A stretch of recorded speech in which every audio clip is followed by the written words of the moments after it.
자, 지금부터 오늘 수업을 시작하도록 하겠습니다.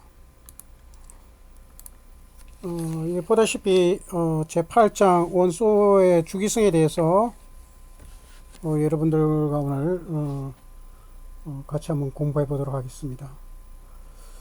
일단 이 8장은 첫 번째 주기율표의 발전 또는 역사에 대해서 좀 간단하게 언급할 거고요. 그 다음에 원소의 주기적 분류, 그리고 물리적 성질의 주기적 변화, 이온화 에너지, 전자 친화도, 주족 원소의 화학적 성질 변화, 뭐 이런 6가지 단원으로 구성이 되는데요. 제 생각으로는 뭐 여러 가지 우리가 배울 게 많는데요. 일반 화학을 통해서 가장 핵심적인 것이 지난번에 말씀드렸던 원자의 전자적 구조라든지 그리고 지금 우리가 오늘 공부할 주기율표에 대해서 어느 정도 이해를 하시면 제 생각에는 뭐 그 외에는 특별하게 여러분들이 이제 관심을 가질 만한 화학이라든지 뭐 유기화학이라든지 뭐 여러 가지 전기화학이라든지 여러 가지 지식이 일반 화학에 있는데, 제 생각에는 일단 기본적으로 이 두 가지를 잘 공부를 해 놓으시면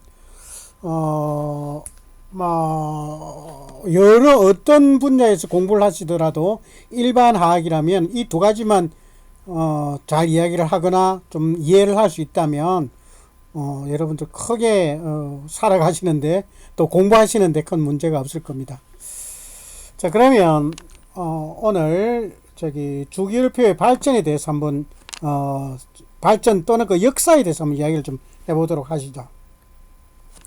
일단 멘델레프라는 사람을 먼저 항상 언급이 됩니다. 주기율표에는 실질적으로 이제 러시아 화학자인데 실질적으로 이 사람이 1869년도에 여러 화학 실험을 통해서 몇 가지 어떤 주기적인 성향을 가지더라.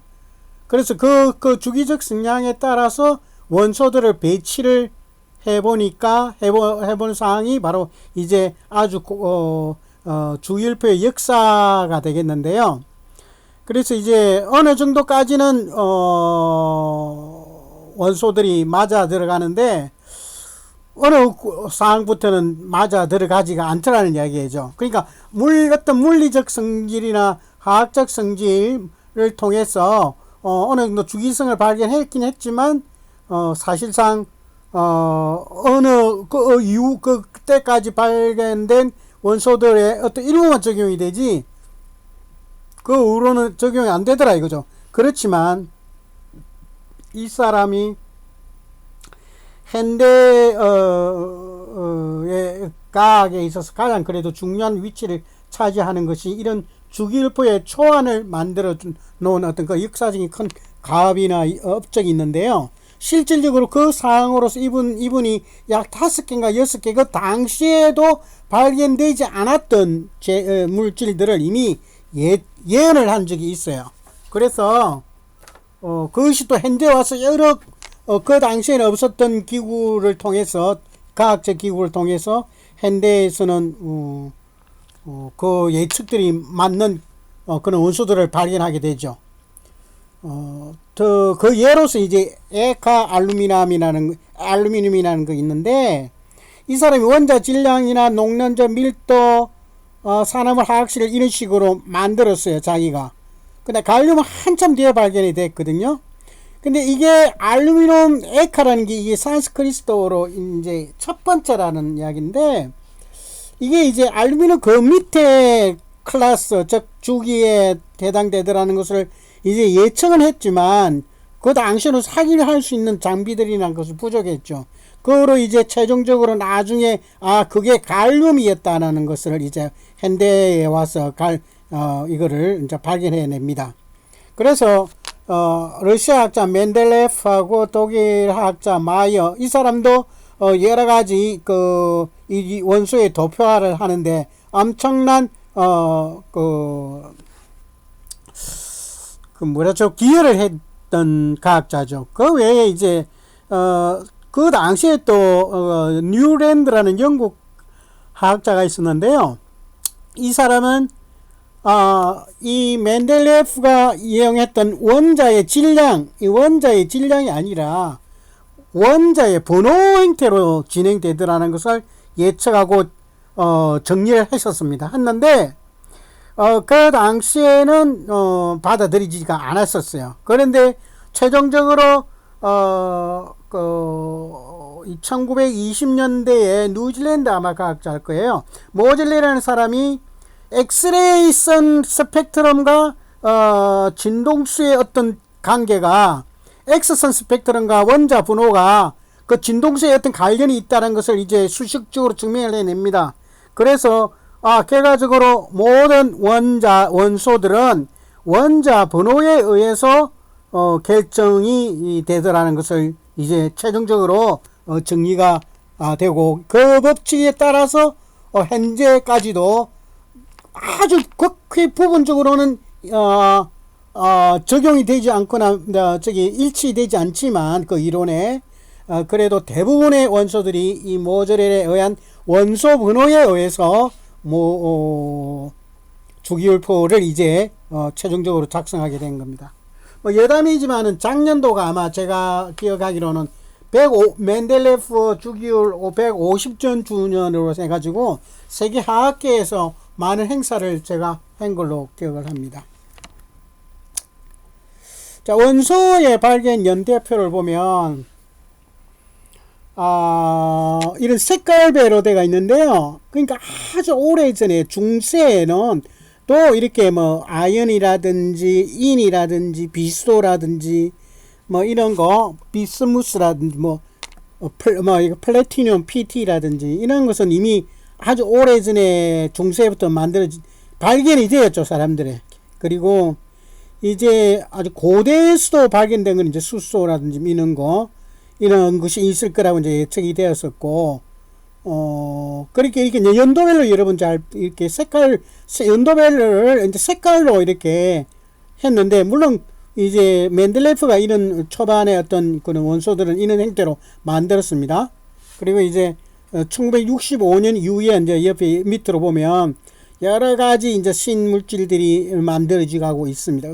발견돼 가고 있는 거죠. 근데 여기에서 신물질이라는 것은 이제 실질적으로 현실에서는 우리가 일상적으로 접할 수 없는 아주 몇백만 분의 1초 정도의 그 상태에서만 존재하는 그런 물질들도 있고요. 그런데 이런 어떤 여러 가지 물질들이 이렇게 만들어졌잖아요. 이 만들어진 이게 무슨 단순하게 재미로 이렇게 발견된 게 아니고, 이 모든 물질 나중에 오늘 이 단원에서 공부를 하시겠지만은 어떤 한 물질이 가지는 특성이 우리 생활에 엄청난 변화와 발전을 가져다 줄 수 있는 아주 특이하고 유용한 성질을 가지기 때문에 많은 과학자들이 발견을 하려고 하는 겁니다. 그런 이유에서 이렇게 많은 화학자들 특히 지금 이 시간에도 새로운 물질,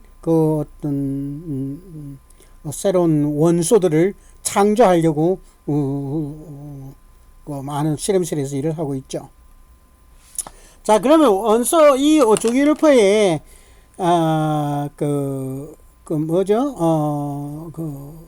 어떤 특이성, 그리고 이제 클래시파이를 이거 분류를 한번 해보죠. 현대 주기율표의 원소는 원자가 부껍질에 채워진 유형에 따라 분류됩니다. 즉, 원자가 핵을 중심으로 해서 도는 껍질에 채워진 전자의 수에 의해서 유형에 따라서 분류된다고 하는데, 크게 나누어서 세 가지로 나누어집니다. 첫 번째는 주족 원소라고 해서 가장 많이 알려지가 있는 원소들이죠. Representative Element에서 Main Group Element인데요.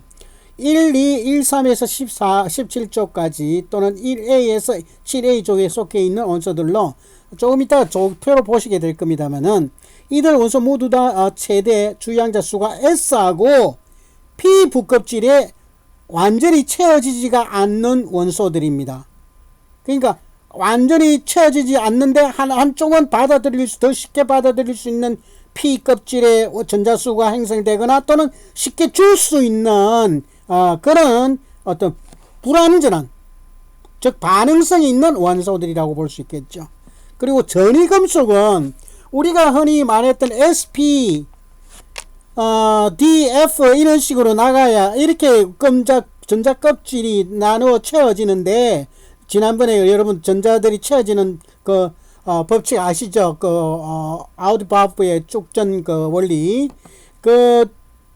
축적에 의하면, 그런데 이제 그 형태로 우리가 그렇게 만들었던 원리에 꼭 적용되지 않으면서 전자들이 마지막 부껍질에 채워지는 현상을 가지는 그런 금속들.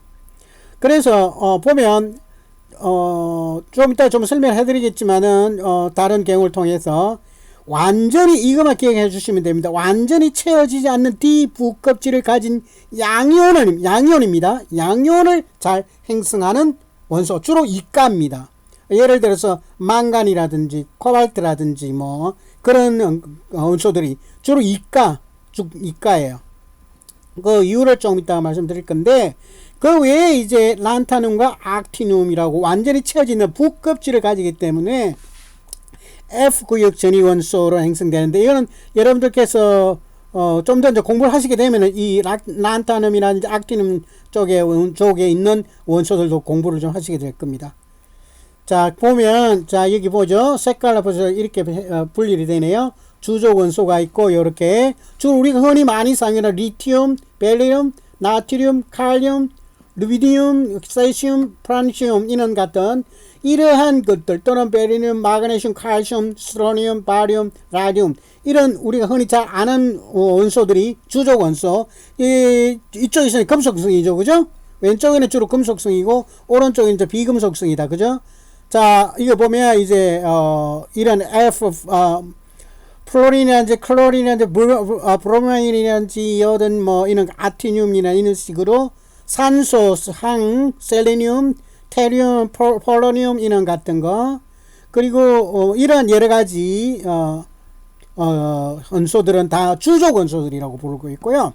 뭐 여기 중간에 우리가 말했던 그 전이원소들이 여기에 있는 해당됩니다. 코발트, 니켈, 클로리, 철, 리튬, 루디움, 망간, 크롬, 이런 것들은 다 이가들이라고 보시면 됩니다.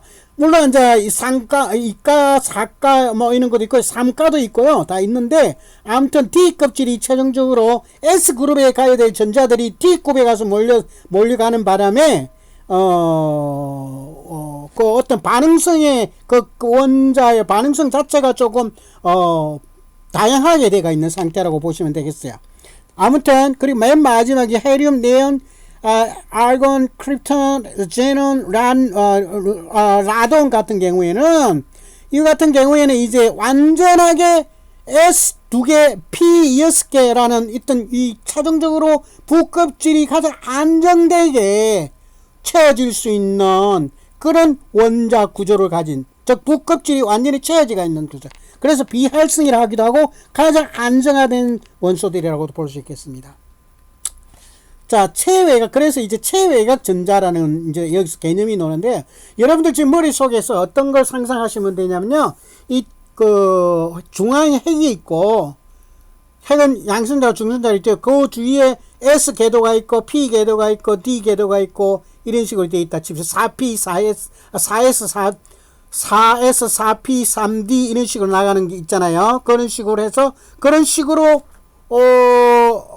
원자 레벨에 따라서 전자들이 채워지는 속으로 머릿속에서 생각하시고, 자, 원자 가전자인데 체외각 전자, 원소의 화학 반응성을 주로 이거 아주 중요한 말입니다. 모든 원소들은 그 원자 가전자에 의해서 그 재료의 그 원소의 반응성이 결정된다. 체외곽에 있는 전자의 수에 의해서 그 화학의 반응성이 결정된다. 라고 아주 중요한, 여러분, 너무나 중요한 우리 화학을 공부하면서 화학적 성질을 결정짓는 것도 이게 원자가 전자고요. 그래서 여러분들께서 아주 중요하게 받아들여야 될 이론입니다. 같은 종의 모든 원소들은 원자가 전자의 개수와 형태가 같아. 이 말하면 여기 이 족들 있잖아. OA, 얘를 1A, 2A 이런 식으로 3B, 4B 이런 식으로 같은 족에 있는 이 원소들은 거의 비슷한 경량을 가지집니다. 그리고 다만 이제 전자수가 더 커지겠죠, 그죠? 그리고 이쪽 오른쪽 가서 더 커지고, 그죠? 다만 이제 이거는 지금 현재까지 주기를 생각하지 마시고 쪽으로 이렇게 밑으로 내려가 생각하시면 되고요. 원자가 전자 벤치가 비슷하므로 같은 쪽에 속한 원소들이 비슷한 화학 성질을 가진다. 꼭 기억해 주시길 바랍니다. 예제가 하나 나왔네요. 자, 어떤 원소의 원자는 15개의 전자를 가지고 있다. 자, 주기율표를 보지 않고 이거 설명을 해보도록 한번 해보겠습니다. 자, 이 원소의 바닥 상태 가장 안전한 상태예요. 전자 배치는 무엇인가? 그 전자 배열을 이야기하라는 이야기거든요. 그리고 이 원소를 어떻게 분류할 수 있을까? 이게 어떤 어떤 쪽, 몇 쪽에 어떤 식의 S에 2개, X, P에 6개인데, 마지막에 P에 몇 개씩 들어있느냐, 몇 쪽이 그룹에 포함되느냐, 이런 것을 분류할 수 있게, 이제 분류를 해볼 수 있겠고요. 그리고 이 원소가 이제, 상자식이냐, 또는 반자기성이냐, 즉, 이게 이 2번을 보게 되면 이 원소를 어떻게 분류에 따라서 이것도 행성이 될 수 있겠죠. 자, 한번 봅시다. 자, 1번 N1에 15개를 했습니다. 전자가, 그죠? 채워보죠. 1S에 2개 들어가고, 2에, 그죠? 그 2S에 2개 들어가고, 그죠? 그러면 이제 2A에서 2S 들어가고, 마지막 3개, 6개 들어가고, N 3개, 3S에 2개. 그럼 최종적으로 3개가 남네요. 그러면 3S 대 3P 궤도에 이제 3개가 들어가야 되는데, 각각 그러면 3P에는 한 방향으로 가진 우리가 팔리의 법칙, 쿤트의 법칙에 의해서 3P 궤도에 있는 전자는 3개의 전자는 평행한 스핀을 가져 3개의 상을 이루어지는 전자를 가진다. 따라서 무슨 말이냐면요. 이 3개가 짝을 이루지 않고 일단 하나씩만 들어간다고 했죠. 그러면 이것 같은 경우에 이제, 자기성의 가속화가 된다고 이렇게 표현하기도 하는데, 이 상쇄가 되지 않고 한쪽으로만 가기 때문에 자기성이 더 강화되는, 그래서 이거 상자기성이라고. 만일에 이게 평행선편들이 서로 마주보는 NS 극이 서로가 N과 S 극이 서로 마주보면 서로 상쇄가 되겠죠. 그걸 이제 상자기성이라고 하는데요. 자, 여기서 이제 B 같은 경우에는 3P 부기입질이 완전히 채워지지 않았죠. 이 3개가 남아있죠. 이 원소는 주족 원소다. 즉, 뭔가가 채워지지 않는 상태 같은 경우는 주족 원소라고 이야기했죠, 아까. 그리고 이제 이 상태에서 이제 금속인지 아니면 비금속인지 또는 중금속인지는 이 상황 갖고는 알 수가 없겠죠. 자, 요 상태로 하고, 완전히 채워지면, 이거는, 영족 기체다. 영족의 기체족이다. 비금속이다 할 수 있겠는데, 뭐, 이 상황으로서는 세계적 어중간하게 중간적으로 가가 있다, 그죠? 그래서 이게 이제 금속인지 비금속인지 확인 안 된다. 이런 이야기입니다. 자, 화학 반응에서 자유원소 표기인데요. 첫째, 이제 금속과 비금속, 이건 이걸 하나의 규칙을 우리가 만들어 보자는 이야기입니다.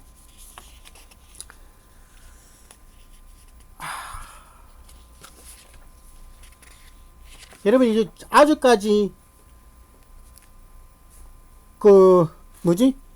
롱 할리데이인가요? 뭐 어떤 학생은 이 바이러스를 뚫고 외국으로 도망가는 친구도 있는지 모르겠네. 지금 이 시간에.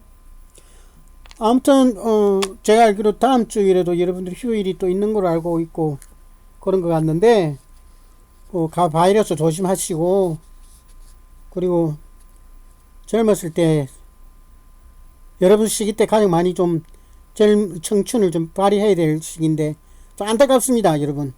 아무튼 지금 뭐 달리 이야기할 건 없고 또 수업이니까 수업 한번 하도록 하죠. 계속. 자, 이렇게 화학 반응식에서 자유원소 표기를 하는 규칙이 있는데요. 금속은 분리되는 원자 단위로 존재하지 않는 상황이니까 그냥 반응식에서는 항상 실험식을 사용합니다. 그래서 철 같은 경우는 Fe, 그러나 CR, 뭐 이런 식으로 이런 식으로 쓰고요. 그냥 자유원소입니다. 자유원소를 표현할 때 이야기입니다. 그냥 뭐 Na 뭐 이런 식으로 써 있고, 비금속은 그냥 규칙이 없습니다. 예를 들어 산소 같은 경우에는 3차원 구조로 되어 있지만 그냥 C라고 하고요. 수소, 질소, 산소, 실질적으로 탄소는 3차원 구조로 형성되어 있습니다.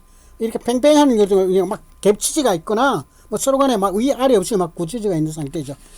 그리고 그래서 우리가 이제 3차원적 입체적인 구조로 되어 있다 이렇게 하는데, 뭐 그래도 우리가 C라고 하나로 표현을 해버립니다. 그래서 수소, 질소, 산소, 할로젠, 원소는 이연자 분자로 존재한답니다. 그래서 H를 이렇게 쓰지 않고요. H2, N2, O2, F2, Cl2, Bl2, R2라고 사용합니다. 여러분 이건 이제 일종 규칙이니까 자유원소 표기법이니까 이런 걸 기억을 해놓은 게 좋아요. 뭐 인산 포스포러스 같은 경우는 P4로 사용하고요. 한 같은 경우에는 SH면 그냥 S로 써버립니다. 자, 이런 것을 잘 한번 기억해 놓기를 바랍니다. 자, 지금부터는 이제 양이온과 음이온의 전자합의 H인데요. 이건 이제 여러분들께서 제가 말씀드렸죠. 제가 얼마 전에 모든 원소의 원자들이 자기가 가장 안전한 상태로 가고 싶어 해요. 근데 아까처럼 부껍질에 뭔가가 반응성을 결정하는 원자과 전자가 채워지지 않는 대부분의 주적 원자들은 이게 자기가 좀 바닥 상태로 좀 편하게도 가고 싶은데, 이제 그래야 될 것 같은 경우에는 이제 어떤 반응이 일어나야 되잖아요. 근데 반응이 일어나기 전에 그 반응식이 어떤 식으로 반응이 일어난다고 그렇게 표시를 할 때 이러한 어떤 규칙을 따라서 해보겠다 이겁니다. 자, 저 어떻게 하냐면 양이온과 음이온의 전자 배치는 중성 원자와 같이 파울리 베타 원리와 훈터 규칙을 사용하여 양이온과 음이온의 바닥 상태 전자를 배치한다. 제가 다음 장에는 모르겠는데 이걸 이렇게 이제 이 말을 우리가 쓰면서 이 이야기를 리마인드 할 시간이 올 겁니다. 자, 한번 보세요. Na 같은 경우에는 마지막 여러분 Na, 네온, 알곤, Na 같은 경우 이거 Na 몇 개죠? 한번 볼까요?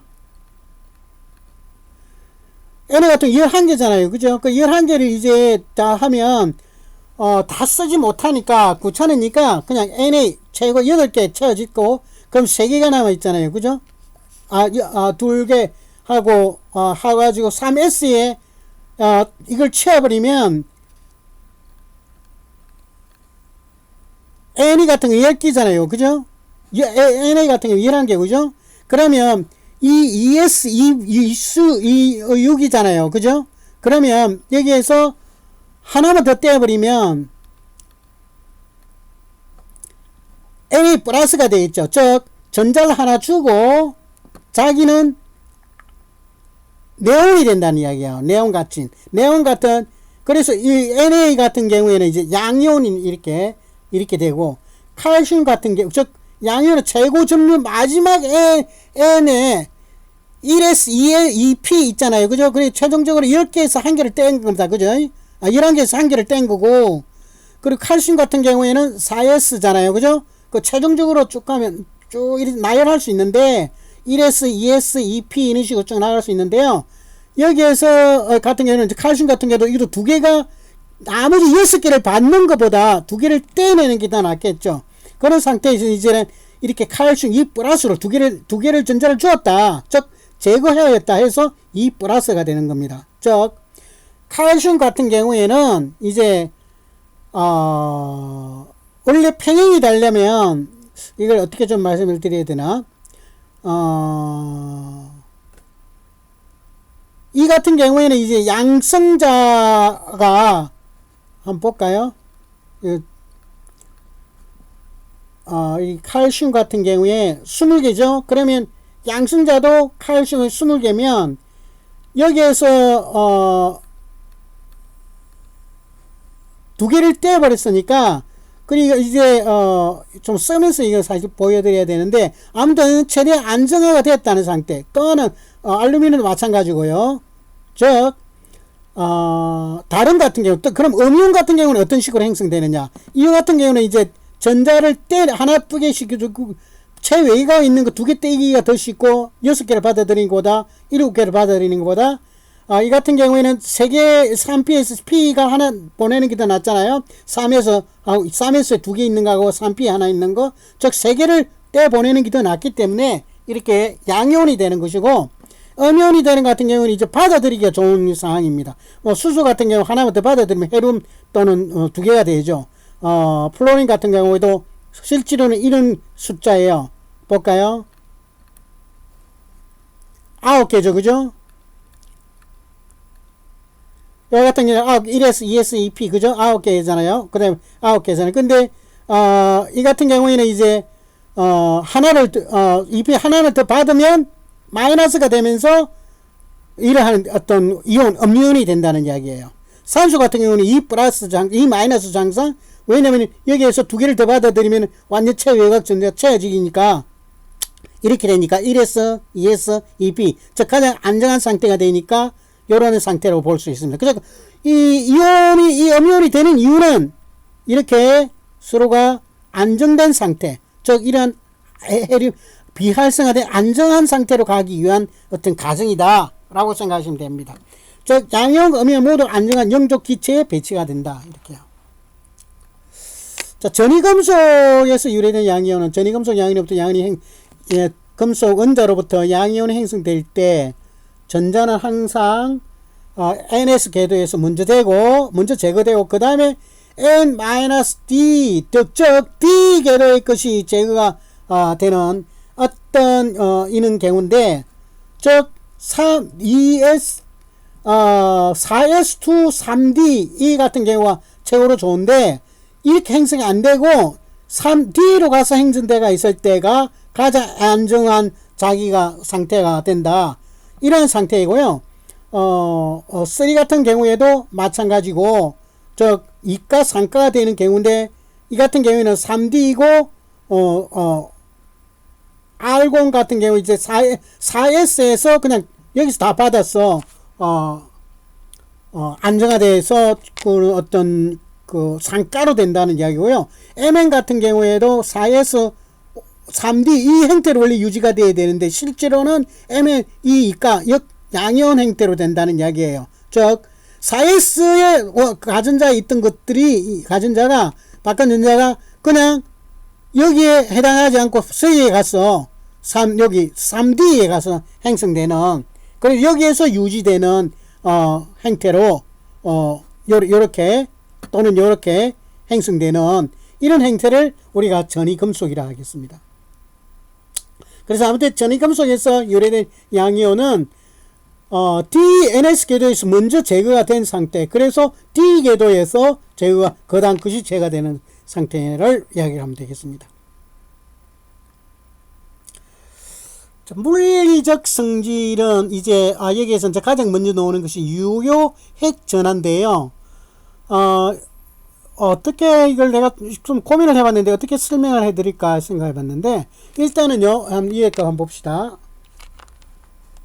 원자의 전자 배치나 원자 번호가 증가함에 따라 주기적 변화, 결과적으로 물리적 화학적 거동에서도 주기성이 나타난다. 즉 거꾸로 말해서 주기성에 따라 화학적 물리적 거동이 달리 나타난다. 그리고 주기적 변화가 있다. 원자 번호가 증가는 오른쪽으로도 증가될 수 있고 아래로 가면서 증가될 수 있겠죠. 자, 그러면 거기에서 하나 중요한 이론이 하나 있는데, 이게 뭐냐면은 유효핵 전화입니다. 여러분 어떻게 보세요? 핵과 전자는 항상 상호작용을 합니다. 항상 떨어질 수가 없어요. 자, 이 상태로 가정을 하고 실제 핵 전화 Z와 다른 전자의 반발 효과 가리움을 모두를 고려할 때 하나의 전자에 의해서 느껴지는 핵 전화, 그러니까 전자가 하나냐 두 개, 세 개에 따라서 있는 그 전자에 의해서 그 핵과의 그 서로의 관계가 그 힘이 틀려진다는 이야기예요. 즉 시그마 Z, 그래서 시그마는 어떤 유효보다 어떤 거 0보다는 크고 Z보다는 작다, 이런 이야기인데요. 핵 전화보다는 작은 건데요. 주기의 오른쪽으로 갈수록 전자 가전자에 의해서 느끼는 유효 핵 전자 전하는 더 크다. 자, 무슨 이거 한번 볼까요? 리튬에서 리베붕탄이 나가죠. 좀 더 크죠, 유효가. 왜 그러냐면 밖에 많은 전자들이 더 많이 형성되잖아요. 이렇게 커지니까. 그죠? 이렇게 원자 번호에 전자가 그렇게 증가됨에 따라서 더 많은 그러면 핵 전하가 더 많이 느껴지겠죠. 더 많은 걸 필요하겠죠. 더 많은 전자가 있으니까. 그죠? 그래서 핵 전하는 그만큼 커진다는 거고요. 아래쪽으로 갈수록 또, 요 핵 전하가 증가되는데, 이 같은 경우에는 마찬가지로 핵 가전자가, 많지만은, 이 같은 경우에 이제, 마찬가지로,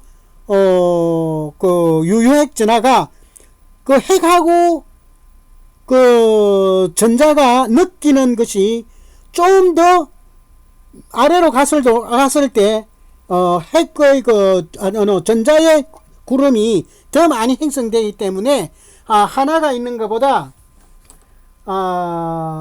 그 두근체에 있는 것을 이제 떼내려고, 만약에 나가려고 하면, 그러려면 아무래도, 좀 더 많은, 에너지가 필요하겠죠.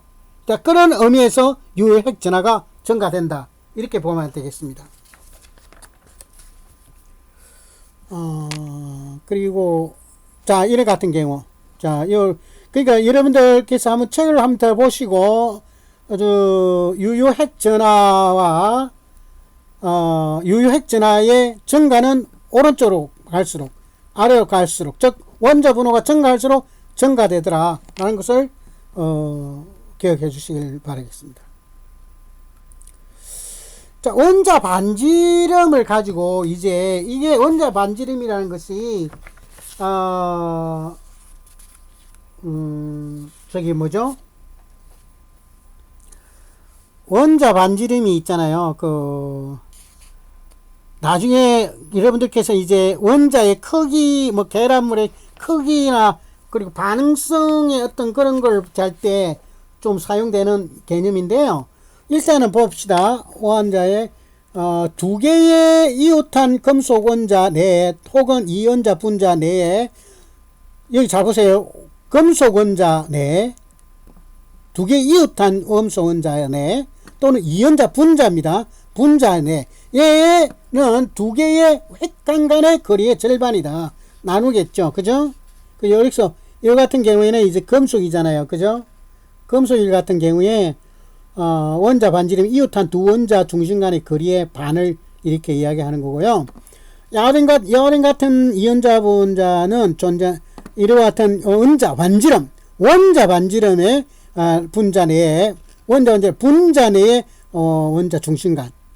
그렇죠. 그러니까 여기에서는 원자 중심 간의 거리의 반이고 이와 같이 원자 간의 중심 간의 거리의 절반인데, 문제는 분자 내에 있는 거고 이거는 금속 내에 있는 것을 의미합니다.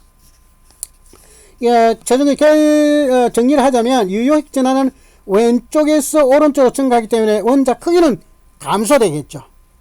즉 왼쪽에서 오른쪽으로 할 때 그 핵이 원자가 더 갈수록, 여기 한번 봐요. 여기에 이 오른쪽으로 갈수록 핵이 더 많이 땡겨버리기 때문에 전자를 밖에 있는 오른쪽으로 갈수록 결과적으로 원자 반지름은 더 작아지고 쪼그라들고, 요 원자 반지름 밑으로 가면 갈수록 더 커지는 것은 더 많은 전자들이 주기적으로 커지고 그러기 때문에 아무래도 원자의 반지름을 형성하겠죠. 그래서 유효핵 전하는 왼쪽에서 오른쪽으로 갈수록 증가할 원자 크기는 감소한다. 즉 더 많은 것이 전자 구름이 형성이 되기 때문에, 핵질 때문에 더 많은 전자들이 더 많은 핵에 더 가까이 가지기 때문에 원자 크기는 감소될 수밖에 없고, 같은 쪽 내에서 아래쪽으로 내려갈수록은 n이 그 에너지 레벨 그 NSPDF 있잖아요. 그 전자 배열이 증가되기 때문에 원자 반지름은 증가할 수밖에 없다. 그리고요. 자, 그러면 주기율표를 참조하여 다음 원자들을 원자 반지름이 증가하는 순수로 비율하세요. PSN인데요. 족과 특정 주기 내에서 원자 반지름 경량.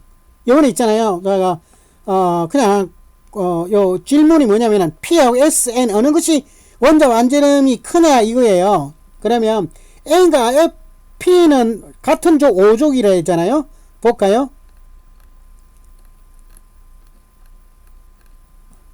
N과 P 있잖아요. 그죠? N과 P 5족이죠. 그죠? 이 밑으로 들어가면 큰다 했죠. 그죠? N보다는 P가 크겠다. S는 어디가 있죠? S는 여기 있죠. 그러면 여기는 왼쪽이 더 작죠. 그러니까 가장 큰 게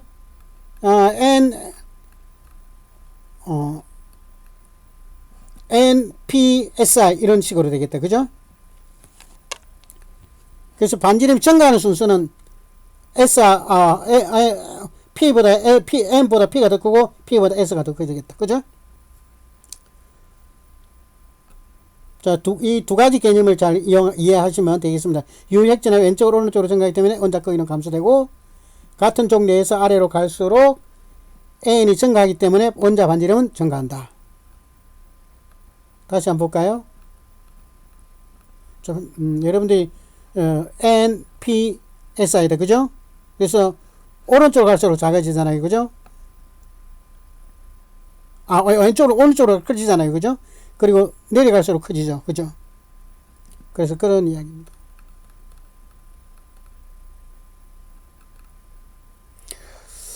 자, 이렇게 예쁘게 잘 정리가 되어 있고요. 한번 잘 보시고, 이 크기로 따라서 이렇게 잘 되어 있죠. 그죠? 왼쪽으로 왼쪽으로 갈수록 많이 유효 핵전하에 지배를 받는다. 즉, 핵에 의해서 도미네이트 되는 상이고요. 이 모든 주기에 따라서는. 밑으로 족에 의해서 내려갈 때는 핵이 아니라 전자 배열, 즉 전자 위치에 전자의 그 부껍질에 채워지는 순서에 따라서 더 커지니까 또 핵이 어떻게 너무 힘들어서 다 땡기지는 못하니까 자유전자들이 더 많이 생겨져서 이런 시국에 더 크기가 더 커진다는 거.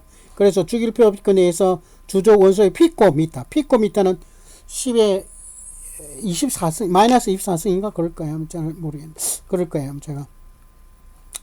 자, 그리고 이온 반지름인데요. 음이온은 중성 원자와 핵 전하는 같지만 증가된 전자 때문에 생긴 반발력은 전자구름의 영역을 확장한다. 즉, 음이온의 반지름은 원자보다 더 큰. 즉, 자 봅시다.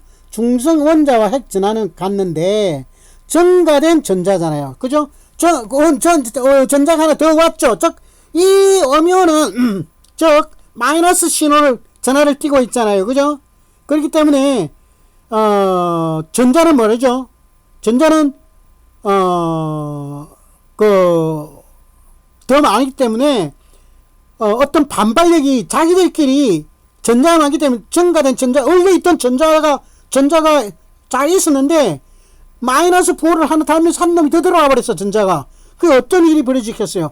같은 그끼리 싸움을 하잖아요. 그죠? 밀치냅니다. 리펄션 하니까 결과적으로 음이온 같은 경우는 반지름이 더 반지름이 더 커질 거고요.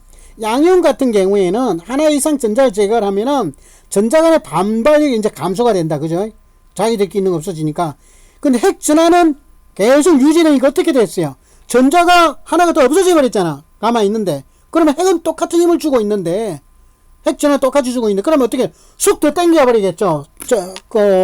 핵 쪽으로. 그러니까 더 쪼그라든다. 즉, 이런 F 같은. 그래서 결과적으로 리튬 같은 경우는 리튬의 양전하는 작아지고, 플론 같은 경우에는 이제, 커진 어떤 그런 반지름을 형성되게 됩니다. 그래서 나중에 이런 거는 제가 잘 모르겠어요. 여러분들이 꼭 기억을 해놔야 됩니다.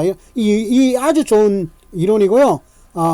그 어떤 사이즈가 음이온이 크고 양이온은 작다. 왜 작느냐? 그 이유를 잘 설명하는 이야기가 되겠습니다. 자, 이건 이제 원자 반지름과 이온 반지름인데요.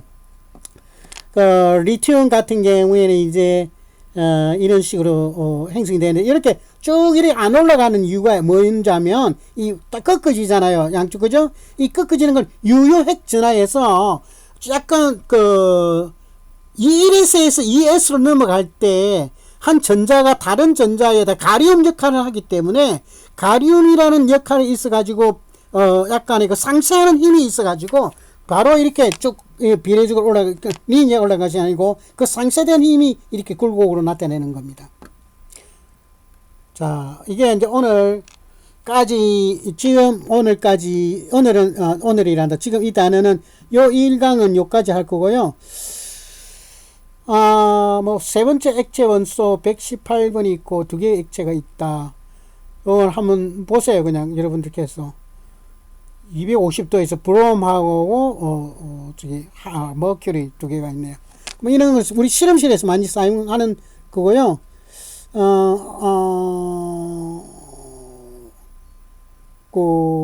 이런 형태, 그죠? 원자 번호에 따라서. 그리고 프란시움 같은 경우에도 하나 지금 나타났는데, 아마 뭐 이 같은 경우는 21분 이상 더 유지하지 못한다라는 그런 이야기인가 봐요. 그게 이제 최근에 아마 발견했던 그런 액체 원소라고 볼 수 있겠습니다. 이 시간은 여기까지 하고요. 이제 오늘이 아니고 이제 또 다음 2강에서는 이제 나머지 부분을 여러분들과 같이 공부하는 시간을 가져오도록 하겠습니다. 자, 수고하셨습니다.